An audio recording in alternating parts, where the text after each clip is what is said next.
Grabe mga lods, yung lakad-lakad na Mga lods, galak kami di mga lods. Japanese dagat ba? Oh. Ano yung mga linya ng mga lods? ayan na nawala na pala kami.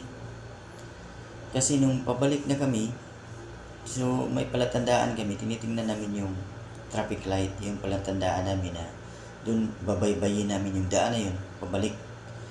So, kasi doon kami dumaan sa bandang dagat at alabas na kami ng highway, so nakita namin yung traffic light. Nung napunta na kami doon sa traffic light, nagtaka kami bakit hindi namin familiar yung mga building. Iba yung mga building ba? So iniisip namin na baka hindi pa kami umabot doon sa palatandaan namin. Kaya sinubukan namin tiningnan sa Google. At ang sabi ng Google, 1 kilometro na ang layo na lagpas na kami doon sa palatandaan namin na traffic light. Kaya nagtaka kami, bakit ang layo at hindi namin namamalayan na lumagpas na pala kami.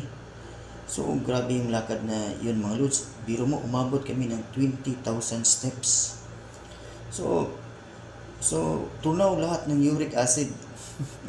Hindi mga lods. Ang lessons learned natin dyan. So sa mga buhay-buhay natin, so relax lang tayo, wag nating madaliin ba. Yung may mga bagay-bagay na gusto nating kunin na hindi natin kaya, hayaan na lang. Wag na gumawa tayo ng hindi maganda na ikakasira sa buhay natin, makuha lang natin yung gusto natin. So mali yan.